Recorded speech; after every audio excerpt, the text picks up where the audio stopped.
Frame बना रहा हूँ। मैं भी अपनी तरफ से शीश झुकाकर आप सभी बहनों भाइयों का हार्दिक अभिनंदन करता हूँ।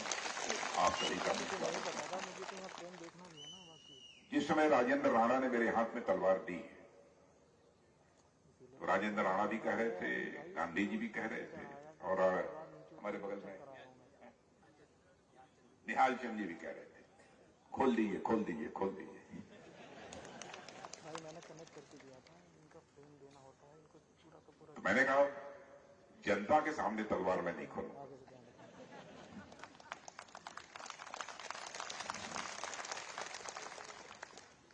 तलवार जहां खोलने की जरूरत होती है, हमारे देश की सेना के जवान उन सीमाओं पर जरूरत पड़ती है तो तलवार खोलने में भी संकोच नहीं करते। तलवार का मतलब सिंबॉलिक है, तलवार सिंबॉलिक है। यानी बंदूक चलाने की जरूरत हुई बंदूक चलाएंगे, राइफल चलाएंगे, टैंक चलाने की जरूरत हुई टैंक चलाएंगे, हाथापाई करने की जरूरत हुई तो हाथापाई करने में भी वो पीछे नहीं है।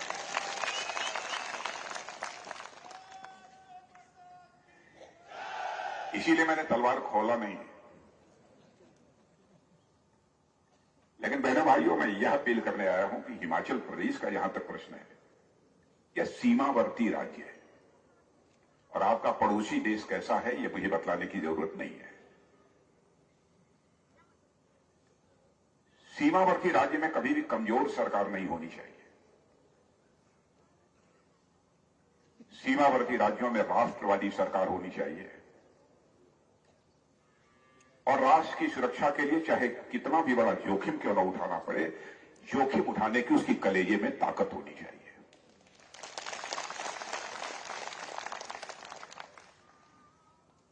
घटनाओं की यदि चर्चा करूंगा तो उसकी लंबी फहरिस्त होगी, इसलिए बहुत विस्तार में जाकर घटनाओं की चर्चा नहीं करूंगा।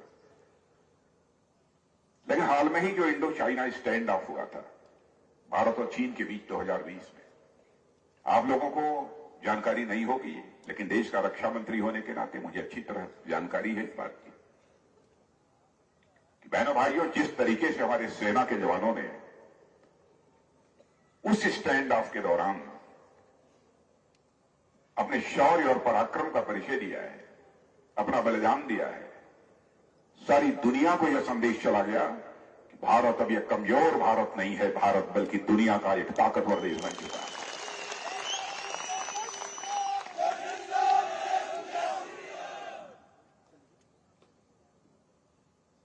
और हमारे हिमाचल प्रदेश के बहुत सारे जवान शामिल थे, क्योंकि समय समय पर मैं जवानों के बीच जाता रहता हूं, चाहे नॉर्थ ईस्ट का क्षेत्र हो, चाहे इधर का हो, लद्दाख का हो, लेह का हो। सीमाओं पर जाना यह हमारी रुचि है। इसलिए समय समय पर मैं उनके बीच जाता रहता हूं। इसलिए मैं कह रहा हूं कि जो सीमावर्ती राज्य होते हैं उनमें एक मजबूत सरकार का, ताकतवर सरकार का यह होना आवश्यक है। आप ये कहेंगे कैसे आप दावा करते हैं कि भारतीय जनता पार्टी की सरकार बहुत ताकतवर सरकार है, दमखम सरकार है। घटनाएं तो बहुत सारी हैं, एक दो घटनाओं की ही मैं चर्चा करूंगा। जम्मू कश्मीर धारा 370 के तहत उसे विशेष दर्जा प्राप्त था, फिर भी पाकिस्तान से आतंकवादी आते थे और हमारे सुरक्षा के जवानों पर कई बार कातलाना हमला करके उनकी हत्या करके चले जाते थे। हुक्मरान बराबर यह दावा करते थे कि इनका मुंहतोड़ जवाब दिया जाएगा, लेकिन हम लोगों की सरकार बनी, हमारे मोदी जी भारत के प्रधानमंत्री बने, मैं उस समय भारत का गृह मंत्री था, स्वर्गीय मनोहर लाल पर्रिकर जी उस समय हमारे रक्षा मंत्री थे। प्रधानमंत्री जी ने हम 2-3-4 लोगों को, राष्ट्रीय सुरक्षा सलाहकार, इन सब सारे लोगों को बुलाया और 10 मिनट के अंदर फैसला कर लिया। और आपने देखा कि हमारे सुरक्षा के जवानों ने, हमारे सेना के जवानों ने इस पार से नहीं, जरूरत पड़ी तो उस पार जाकर आतंकवादियों का सफाया करने में उन्होंने कामयाबी हासिल की।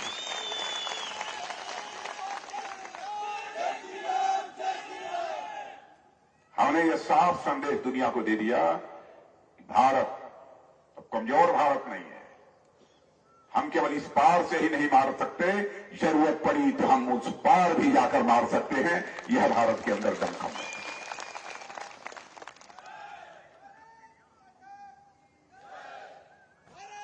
इस सच्चाई को भी कोई नकार नहीं सकता। क्या हमारे प्रधानमंत्री की आज प्रतिष्ठा अंतर्राष्ट्रीय जगत में बढ़ी है? भारत की भी प्रतिष्ठा अंतर्राष्ट्रीय जगत में बढ़ी है। मैं प्रेस के दोस्तों से कहना चाहता हूं, मैं कुछ भी बोलूं, मेरी बात गलत हो तो अपने अखबार के पन्नों पर लिख दीजिएगा कि राजनाथ सिंह आए थे, गलत बोल कर गए। क्योंकि कभी भी मैं जिंदगी में जनता की आंखों में धूल झोंक कर मैंने समर्थन हासिल करने की कोशिश नहीं की है। कोशिश की है तो जनता की आंखों में आंख डाल।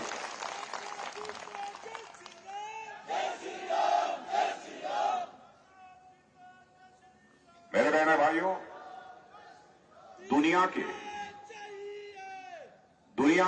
भिन्न भिन्न राष्ट्रों के जब राष्ट्राध्यक्ष हमारे प्रधानमंत्री की प्रशंसा करते हैं तो मैं समझता हूं जो भी अखबारों में पढ़ता होगा स्वाभाविक रूप से उसका सीना अपने आप चौड़ा हो जाता होगा हर भारतवासी का। इसलिए मैंने कहा हमारे पास सशक्त नेतृत्व भी है हमारे प्रधानमंत्री श्री नरेंद्र मोदी जी के। आप कहेंगे साहब यह राज्य का चुनाव है, आप मोदी जी का नाम क्यों ले रहे हैं? सीमा का क्षेत्र है इसलिए नाम ले रहा हूं। विकास करने की जिम्मेदारी राज्य सरकार की होती है। अब राज्य के मुख्यमंत्री का जहां तक प्रश्न है, मुझसे बेहतर आप लोग जानते हैं, लेकिन बहुत पहले से पहला चुनाव जब वो लड़ रहे थे तब भी मैं उनकी विधानसभा क्षेत्र की एक सभा को संबोधित करने गया था। पानी बरस रहा था, उन्हीं के घर के सामने कोई वो था, छोटी सी सभा, उसको करके मैं आया था। और 5 वर्षों से लगातार मैं मुख्यमंत्री के रूप में काम करते हुए मैं देख रहा हूं। बहनों भाइयों, यह तो हो सकता है कि आप कहें कि जयराम जी ने यह काम तो कर दिया, यह काम भी कर दिया होता तो ज्यादा अच्छा होता। यह तो कह सकते हैं आप। वैसे काम बहुत किया है उन्होंने, लेकिन इतनी बात मैं दावे के साथ कह सकता हूं कि कोई मां का लाल उंगली उठाकर नहीं कह सकता है कि हिमाचल के मुख्यमंत्री जयराम ठाकुर के दामन पर कोई भ्रष्टाचार की दाग लगी।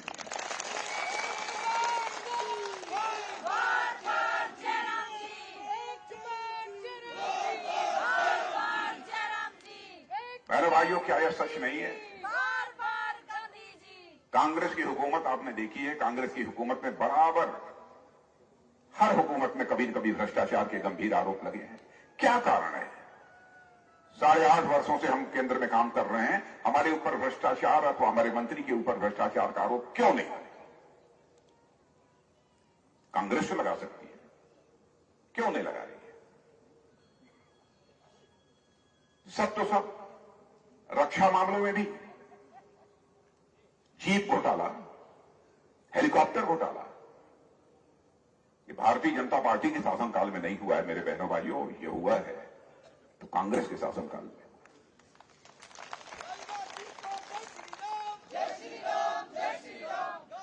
मैं किसी के ऊपर कोई भ्रष्टाचार का आरोप नहीं लगाना चाहता, और आपने देखा भी होगा कि मैं व्यक्तिगत किसी पर कभी आरोप लगाता भी नहीं, भले ही हमारा कितना भी बड़ा राजनीतिक प्रतिद्वंदी क्यों ना हो। लेकिन जो हकीकत है वह मैं आपके सामने रख रहा हूं।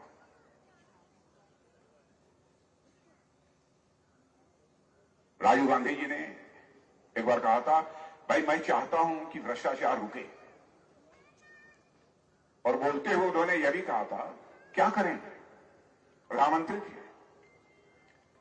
ऊपर से मैं 100 पैसा भेजता हूं बैंकों से, और नीचे पहुंचते पहुंचते बामुश्किल 14 पैसा लोगों की जेब में पहुंच पाता है।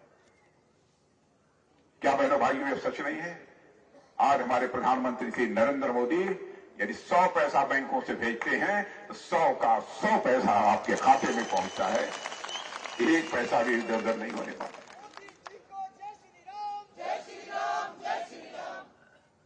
भ्रष्टाचार भाषण देकर समाप्त नहीं किया जा सकता।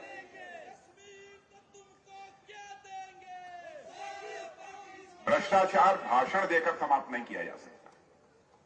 भ्रष्टाचार यदि समाप्त करना है तो सिस्टम में, व्यवस्थाओं में बदलाव लाना पड़ेगा। अब व्यवस्थाओं में बदलाव लाने का काम हम लोगों ने किया है। आप में से बहुत सारे लोग किसान ही होंगे ना, किसान ही हैं ज्यादातर लोग। 6,000 रुपया बैंक खाते में पहुंचता है कि नहीं हर साल?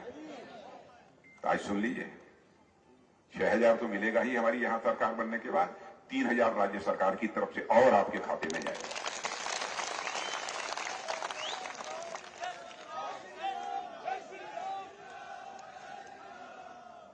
3,000 रुपया और जाएगा।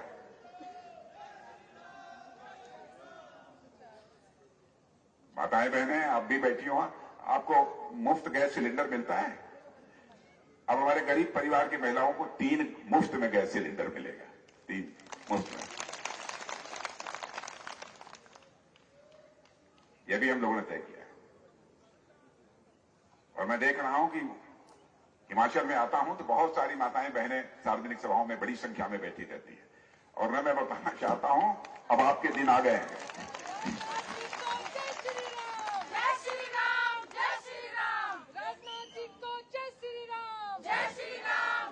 सरकारी नौकरियों में आपको 33% का आरक्षण मिलेगा, 1/3। देखिए पीछे कुछ लोगों ने ताली नहीं बजाई, केवल आप लोगों ने।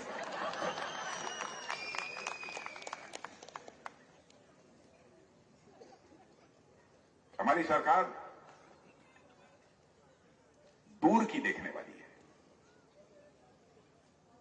क्योंकि केवल पुरुष ही स्वावलंबी बनेगा तो भारत एक उन्नत भारत, विकसित भारत, सशक्त भारत नहीं बन सकता। पुरुष के साथ साथ महिलाओं को भी सशक्त बनना पड़ेगा, स्वावलंबी बनना पड़ेगा। इस सोच के आधार पर किया। हर के पीछे एक सोच होती है, ऐसे ही खैरात नहीं बांटती हमारी सरकार। और मैं जयराम जी ठाकुर की मैं प्रशंसा करना चाहूंगा। बहुत सारी ऐसी केंद्र की योजनाएं रही हैं, उनके साथ साथ कुछ और जोड़ा है उन्होंने। मैं ये देख रहा था उनकी सारी योजनाओं को। अब जैसे आयुष्मान भारत योजना, माने कोई भी गरीब पैसे के अभाव में यदि उसने पंजीकरण अपना करा लिया है तो आयुष्मान भारत योजना के अंतर्गत पैसे के अभाव में वह दम नहीं तोड़ने पाएगा, मरने नहीं पाएगा। में 5 लाख रुपए तक का उसका मुफ्त इलाज होगा। और 5 साल में भी रोग नहीं ठीक हुआ तो अगले साल भी 5 साल मुफ्त इलाज होगा। लेकिन उसके अतिरिक्त भी हमारे जयराम जी ठाकुर ने एक हिम केयर योजना प्रारंभ कर दी है। हिम केयर योजना, उसके अंतर्गत भी कुछ लोगों को मदद करने का काम कर रहे हैं। यह कोई छोटी बात नहीं है। बहुत सारी ऐसी योजनाएं, कितनी योजनाओं की मैं चर्चा करूं आपसे। हमारे प्रधानमंत्री ने फैसला किया कि साहब 2022-23 समाप्त होते होते भारत में एक भी परिवार ऐसा शेष नहीं बचेगा जिसे अपना सिर ढकने के लिए पक्का छत न मुहैया हो जाए। हो रही है कि नहीं? क्या ऐसी संवेदनशीलता किसी प्रधानमंत्री में आपने देखी थी? जो यह देखे गरीब परिवारों की माताओं बहनों की भी इज्जत होती है। कोई भी हमारी मां बहन नित्य क्रिया के लिए बाहर न जाने पाए, घर में शौचालय बनना चाहिए और प्रधानमंत्री शौचालय बनवा रहा हूं।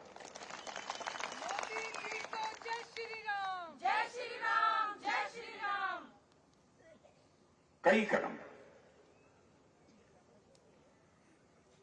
अब जैसे कोरोना का संकट था, कोरोना के संकट के दौरान भी आप यहां से देशों में रहते होंगे, जरा उनसे बात करिएगा। अमेरिका आज भी उस संकट से नहीं उबर पाया।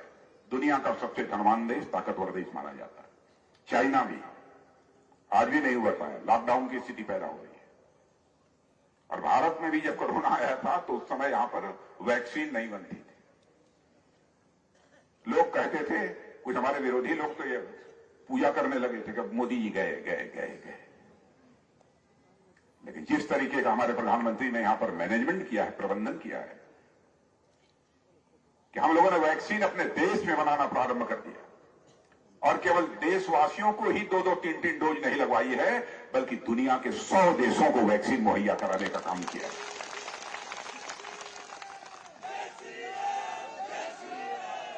और मैं दावे के साथ कह सकता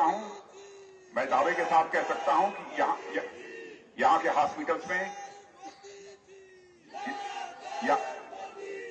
हॉस्पिटल्स में हजारों की संख्या में ऑक्सीजन सिलेंडर्स बढ़ गए होंगे। कई ऑक्सीजन के प्लांट लग गए होंगे, हमारे पास अब डाटा नहीं है, था लेकिन हमारे पास इस समय नहीं। लेकिन अब पढ़े, मैं जानता हूं, चाहे जितना भी बड़ा कोरोना जैसा क्यों न संकट आ जाए, उस संकट की चुनौती को स्वीकार करने की हैसियत हम भारतवासियों में पैदा हो गई है। बहनों भाइयों, यह मैं दावे के साथ कह सकता हूं।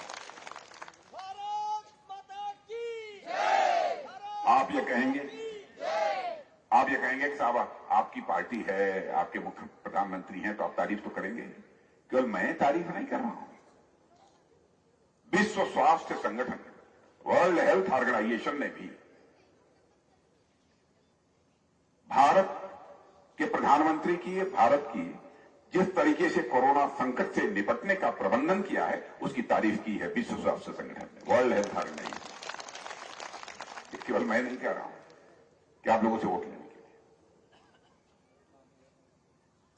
अरे कितनी चीजों की मैं चर्चा करूं, हम लोगों ने जो कहा वो किया। क्यों ऐसा भी है कि हम कहते कुछ हैं, करते नहीं? अरे हो जरा हाथ उठा दीजिए,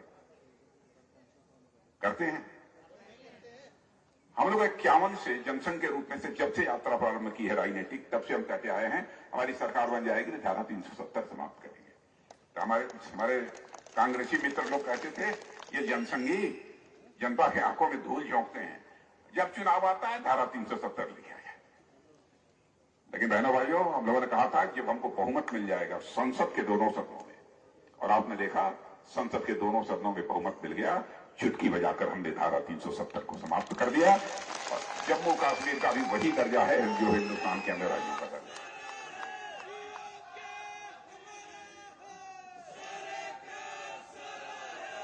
यानी हमने अपने कमिटमेंट को पूरा किया है, जो कहा है वो किया है।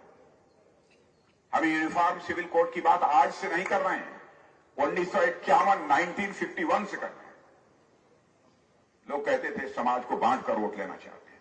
मैं आपसे पूछना चाहता हूं, समान नागरिक संहिता के कारण चाहे कोई किसी धर्म, मजहब को, पंथ को मानने वाला हो, क्या उसके काम में कोई बाधा पैदा करता है?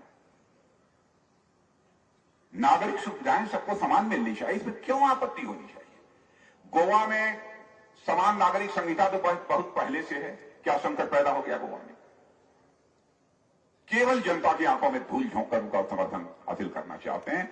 और बहनों भाइयों, हिमाचल की सरकार बनने दीजिए, यहां पर भी हम समान नागरिक संहिता लागू करके रहेंगे। हम भारत के समाज को, चाहे कोई किसी जाति, पंथ, मजहब का क्यों न हो, भारत के समाज को बांटकर हम सरकार नहीं बनाना चाहते।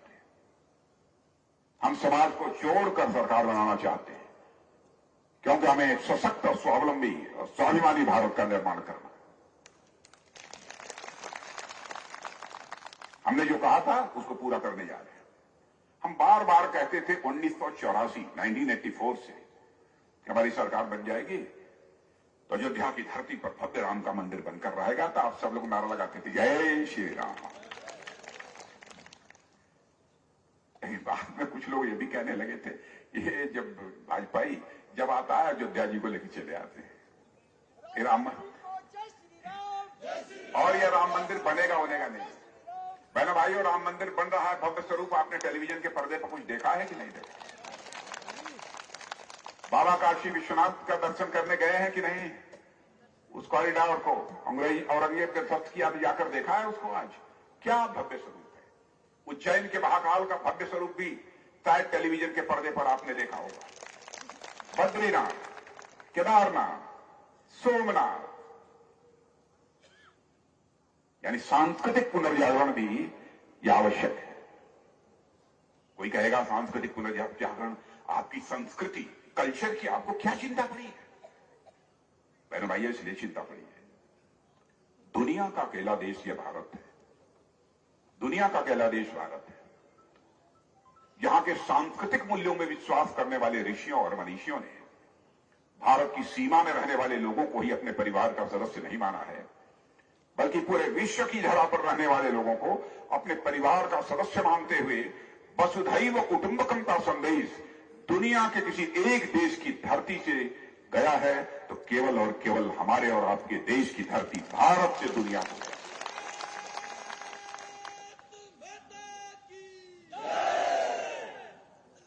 यानी संस्कृति को लोगों की स्मृति पटल पर यह सदैव अंकित रहे, हम इसको ओझल नहीं होने देंगे। इसलिए यह सब काम कर रहे हैं।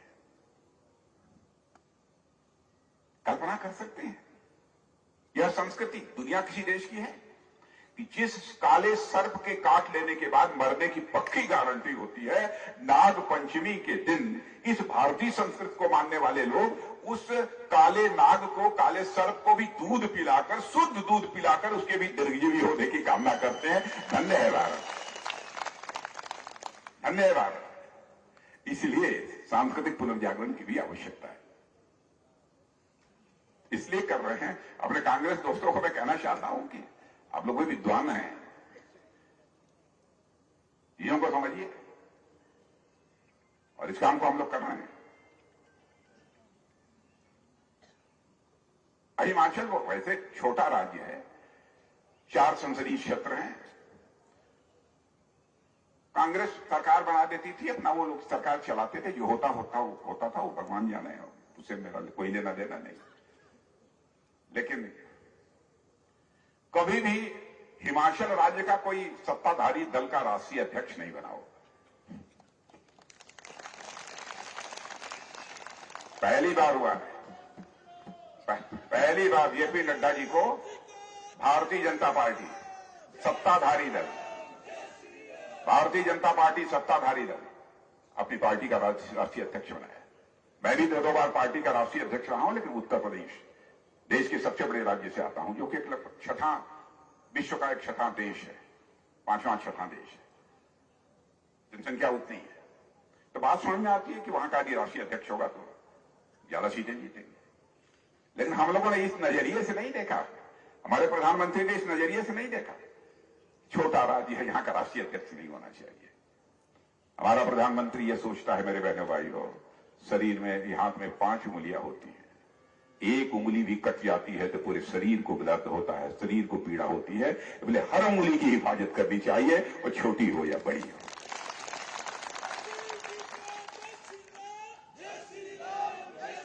अनुराग ठाकुर कैबिनेट में मंत्री, क्या कांग्रेस के समय कभी कल्पना की जा सकती? और मोदी जी का, अटल जी का भी, और मोदी जी का, दोनों का यहां के साथ एक भावनात्मक लगाव है। संगठन मंत्री के रूप में जब जिम्मेदारी दी जा रही थी तो स्वयं उन्होंने इसका चुनाव किया था कि मैं रहना चाहूंगा हिमाचल में, और लंबे समय तक यहां हिमाचल में रहे। इसलिए मैं आप लोगों से अपील करना चाहता हूं, देश आगे बढ़ रहा है, इसमें हमारे हिमाचल का भी एक बहुत बड़ा योगदान है। कर सकते हैं आप लोग। कभी कभी लोग आरोप लगाते हैं कि तब महंगाई बढ़ रही है, कुछ नहीं मिलता है, महंगाई बढ़ रही है। अरे भाई, कांग्रेस के समय तो 12% तक मुद्रास्फीति की दर यानी रेट ऑफ इन्फ्लेशन पहुंच गया था, हमारे समय तो 7% है। क्यों है? दुनिया का सबसे धनवान देश अमेरिका, चाइना, वहां महंगाई दर हमसे अधिक हो गई है। क्यों हुआ है? कोरोना के संकट से सारी दुनिया जूझ रही थी। रूस और यूक्रेन के बीच जो युद्ध हुआ, चल रहा है, सप्लाई चेन पूरी तरह से डिस्टर्ब है। स्वाभाविक रूप से हर देश इससे प्रभावित होगा, दुनिया का कोई देश इससे अछूता नहीं रह सकता। लेकिन उसके बावजूद जो भारत इकोनॉमी की साइज यानी अर्थव्यवस्था के आकार के मामले में 2014 में 9वें 10वें स्थान पर खड़ा था, उसको हमारी सरकार, हमारे प्रधानमंत्री ने लाकर दुनिया के 5 देशों की कतार में खड़ा कर दिया। और ऐसे ही सिलसिला चलता रहा बहनों भाइयों, तो 1 दशक समाप्त होते होते हमारा भारत दुनिया की टॉप 3 अर्थव्यवस्थाओं में आकर खड़ा हो जाए। और अमृतकाल समाप्त होते होते यानी 2047 समाप्त होते होते इस संभावना को भी नकारा नहीं जा सकता कि भारत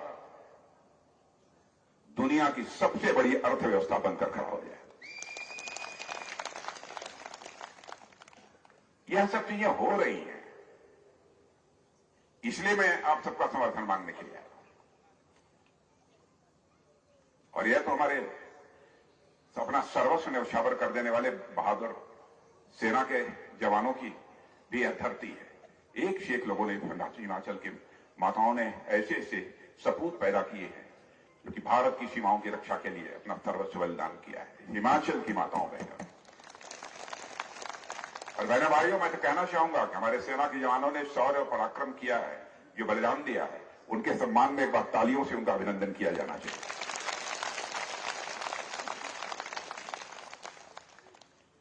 अब 1 रैंक 1 पेंशन हम लोगों ने लागू किया था, हमने एहसान नहीं किया, हम एहसान नहीं कर किया है। हाँ, कांग्रेस नहीं कर पाई, हमने किया, इतना तो कह सकते हैं, लेकिन एहसान नहीं है। जो आपका हक था वो हक दिया है। अब मैं देख रहा था कि एक हवलदार का बेसिक पेंशन पहले 2104 रुपये प्रति माह होता था, अब सब मिला जुलाकर वह लगभग 20,067 रुपया हो गया। वैसे ही कर्नल का मैं देख रहा था, यह पहले 9,675 हुआ करता था 2000 में, अब वो बढ़कर 96,555 रुपया हो गया। मैंने एक नजीर आपके सामने रखी है, छोटा सा मैंने उदाहरण आपके सामने रखा, और मैं सचमुच किन माताओं का दूध पिया है आपने। आज भी मैं देखता हूं, कभी कभी हिमाचल का जो हमारा भूतपूर्व सैनिक है, हमसे मिले थे 2 लोग, जब इंडो चाइना वो संघर्ष चल रहा था। अरे कहा अवस्था 72-73 की नहीं होगी, 74 की। आज भी जरूरत है तो हम चलकर जो सीमा पर लड़ने को तैयार है। मैंने कहा वारे हिमाचल जिंदाबाद।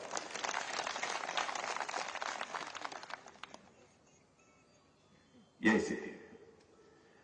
अब कांग्रेस के दोस्त भी कोशिश कर रहे हैं इस तरीके से उनका भी मामला कुछ बन जाए, लेकिन बहन भाइयों बनता हुआ दिख नहीं रहा। जहां तक कांग्रेस का सवाल है, कांग्रेस एक ऐसा जहाज है जिसका तेल अब खत्म हो गया है। अब कोई पायलट आ जाए, कोई पायलट आ जाए, उड़ान भरना तो दूर, अब रनवे पर दौड़ने की हालत नहीं रह गई।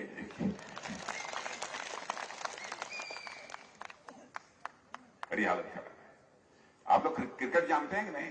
क्रिकेट जानते हैं कोशिश में? तो क्रिकेट की भाषा में कहना हो मुझे तो मैं कह सकता हूं कि जहां बीजेपी राजनीति की पिच पर गुड लेंथ बॉल डिलीवरी बन चुकी है, वहीं पर कांग्रेस एक वाइड बॉल बन चुकी है।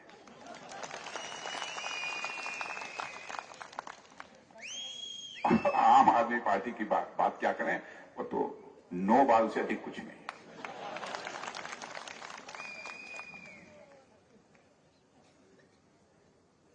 यह हालत है। और बहुत सारी घोषणाएं जो इस बार की गई हैं, 3 फ्री रसोई गैस सिलेंडर देने का किया है, 5 नए मेडिकल कॉलेज, 6 में नए मेडिकल कॉलेज खुल गए हैं। कभी सोचा था कि हर जिले में मेडिकल कॉलेजेस खुलेंगे? IIM खुल गया, Indian institute of management, IIT खुल गया, सेंट्रल यूनिवर्सिटी खुल गई, वंदे मातरम ट्रेन चलने लगी, और भी 5 खोलेंगे। मतलब हर जिले में कोशिश यही है, हिंदुस्तान के हर जिले में एक मेडिकल कॉलेज होना चाहिए, और ये काम तेजी के साथ हो रहा है। सेब का जो आपका कार्टन होता था उस पर 12% GST लगेगी। यदि मान लीजिए कि ज्यादा होगी, यदि GST यदि ज्यादा हो गई तो राज्य सरकार यानी जयराम ठाकुर वहन करेंगे। यदि मान लीजिए केंद्र से GST ज्यादा लग गई तो उसको राज्य सरकार वहन करेगी, यानी जयराम जी ठाकुर वहन करेगी, उनकी सरकार वहन करेगी।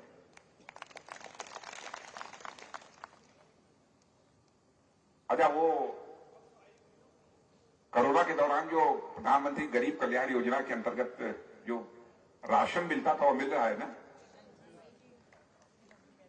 अरे अब तो खत्म हो गया कोरोना, फिर भी मिल रहा है। और मैं जानता हूं घर में जितने हैं सब लोग रहते हैं, और वही इतने नहीं होता, बेचते भी हैं। क्या कभी इतनी प्रचुरता, क्या इसके बारे में कभी किसी ने सोचा था होगा? भारत के अंदर बहुत ताकत है। भारत कुछ भी कर सकता है अपने देशवासियों के लिए, इसलिए हो रहा है। पहले सड़ जाता था, भूखों लोग मर जाते थे, लेकिन उनको खाने के लिए अन्न नहीं मिलता था। यह है भारत। इसलिए मैं आप लोगों से अपील करने आया हूं। ज्यादा नहीं बोलूंगा क्योंकि हमारा उड़न खटोला फिर प्रॉब्लम आ जाएगी। बहुत सारी चीजें हैं। 8 लाख लोगों को रोजगार देने की भी घोषणा की है इस बार हम लोगों ने। 8 लाख लोग।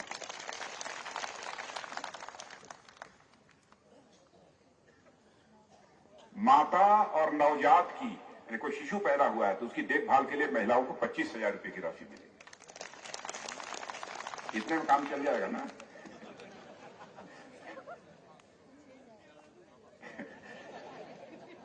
अब मुख्यमंत्री सगुन योजना में बीपीएल परिवारों को पहले 31,000 मिलता था, अब 51,000 मिलेगा।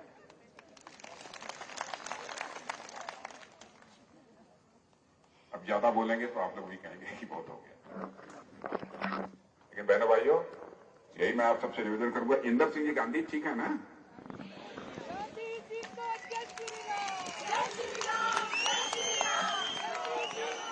अरे भाई, ये गांधी नाम इन लोगों ने रखा है कि पहले से? आज बड़ा इनके पिताजी का ही नाम गांधी। तो गांधी लोगों ने रखा होगा तो सोच समझ के रखा होगा ना। लेकिन अब फिर भी आप लोगों ने पिछली बार जिता दिया। इस बार तो मैं ये अपील करने आया हूं कि इस बार रिकॉर्ड मतों से हमारे गांधी जी को जिता दीजिए, इंदर सिंह गांधी।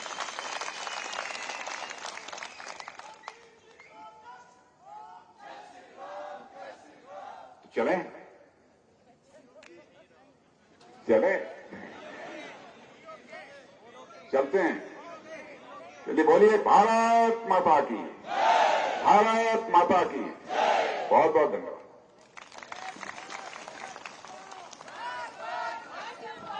बहुत बहुत धन्यवाद।